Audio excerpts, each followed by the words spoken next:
নবীজি বলেছেন, কেউ যদি ফজরের নামাজ জামাতে পড়ে তারপরে সালাম ফিরানোর পর ওই জায়গাতেই বসে থাকে এবং জিকির আজগার করতে থাকে, সুবহানাল্লাহ 100 বার পড়লো, আস্তাগফিরুল্লাহ 100 বার পড়লো, ঠিক আছে, লা ইলাহা ইল্লাল্লাহ ওয়াহদাহু লা শারীকা লাহু লাহুল মুলকু ওয়া লাহুল হামদু ওয়া হুয়া আলা কুল্লি শাইইন কাদির, এগুলো পড়লো, তারপরে ধরেন দরুদ শরীফ পড়লো ইত্যাদি, জিকির আজগার শেষ করে সূর্য উঠে যাওয়ার পরে সে যদি 2 রাকাত নামাজ পড়ে, মাত্র 2 রাকাত, সে ফিরে যাবে একটা কবুল হজ, একটা কবুল ওমরার নেকি নিয়ে ফিরবে ইনশাআল্লাহ।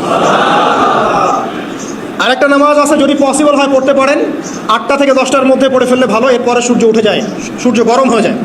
সেটা হলো আপনার এই চাষ্টের নামাজ, যেটাকে আমরা বলি সলাতুদ দুহা, চাষ্টের নামাজ।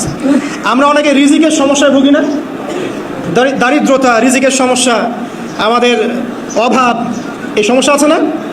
চাষ্টের নামাজ যে ব্যক্তি নিয়মিত পড়বে তাকে 2টা ফজিলত দেওয়া হয়। চাষ্টের নামাজ যে ব্যক্তি নিয়মিত পড়ে তার 2টা স্পেশাল ফজিলত। এক, তাকে দ্বীনের জ্ঞান দেওয়া হবে, ইলম মুখস্থ ক্ষমতা দেওয়া হবে। আরেকটা হচ্ছে আপনার দারিদ্রতা আল্লাহ পাক দূর করে দেবে।